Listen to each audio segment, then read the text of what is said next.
Saudara-saudariku yang terkasih dalam Kristus, selamat berjumpa kembali dalam Renungan Harian Katolik di hari Sabtu 30 November 2024. Pada hari ini bersama gereja kita juga merayakan pesta Santo Andreas Rasul. Dan kita akan bersama-sama mendengarkan dan merenungkan firman Tuhan dari Injil Matius bab 4 ayat 18 sampai 22. Dalam nama Bapa dan Putra dan Roh Kudus. Amin. Tuhan bersamamu dan bersama rohmu. Inilah Injil Tuhan kita Yesus Kristus menurut Matius. Dimuliakanlah Tuhan. Pada suatu hari, ketika Yesus sedang berjalan menyusur danau Galilea, ia melihat dua orang bersaudara, yaitu Simon yang disebut Petrus dan Andreas saudaranya. Mereka sedang menebarkan jala di danau sebab mereka penjala ikan. Yesus berkata kepada mereka, "Mari, ikutlah aku, dan kamu akan kujadikan penjala manusia." Mereka pun segera meninggalkan jala mereka dan mengikuti Dia. Dari sana Yesus meneruskan perjalanannya dan melihat dua orang bersaudara yang lain, yaitu Yakobus anak Zebedeus dan Yohanes saudaranya.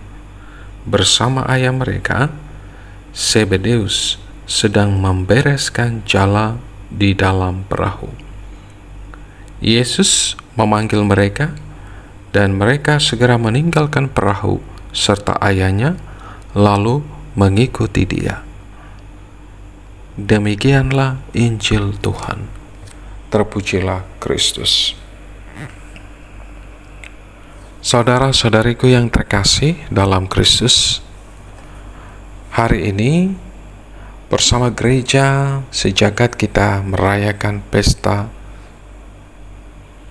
Rasul Andreas, salah satu dari 12 rasul yang dipilih oleh Yesus untuk mengabarkan Injil dan membangun gerejanya.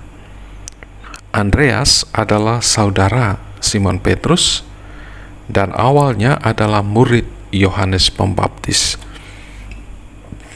Ketika Yohanes Pembaptis menunjuk Yesus sebagai anak domba Allah, Andreas lalu segera mengikuti Yesus. Saudara-saudariku yang terkasih dalam Kristus, Andreas juga dikenal membawa orang kepada Yesus. Dia tidak hanya mengikuti Yesus seorang diri, tetapi juga membawa saudaranya, Simon Petrus, kepada Yesus. Andreas, saudara Simon Petrus, juga adalah salah satu dari dua murid yang mendengarkan perkataan Yohanes dan mengikuti Yesus. Ia pertama-tama menemui saudaranya Simon dan berkata kepada dia, "Kami telah menemukan Mesias." Saudara-saudariku yang terkasih dalam Kristus, menurut tradisi, Santo Andreas wafat sebagai martir di Patras, Akhaia, Yunani. Ia digantung pada sebuah salib yang berbentuk huruf X selama 2 hari. Dan selama itu ia terus berkhotbah kepada khalayak yang datang menyaksikannya. Ia tidak dipakukan, melainkan diikat saja pada salib itu, sehingga lebih lama ia menderita sebelum menghembuskan nafas terakhirnya. Salib berbentuk X ini kemudian dikenal sebagai salib Santo Andreas. Santo Hieronymus menulis bahwa reliki Santo Andreas diambil dari Patras dan dibawa ke Konstantinopel atas perintah Kaisar Konstantius II sekitar tahun 357. Reliki ini kemudian disimpan di gereja para Rasul Kudus di Konstantinopel. Pada tahun 1461, sebagian religi Santo Andreas diberikan kepada Paus Pius II. Religi ini kemudian ditempatkan dalam salah satu dari 4 pilar tengah Basilika Santo Petrus di Vatikan.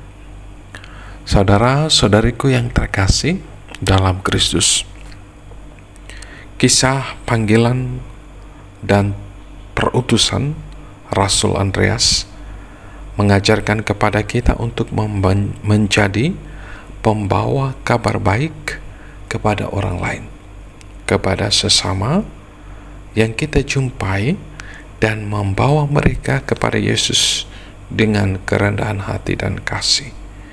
Sebagai pengikut Kristus, kita harus siap untuk berbagi iman, men-sharingkan pengalaman iman kita, dan mengajak sesama kita untuk semakin mengenal, mencintai, dan mengimani Tuhan.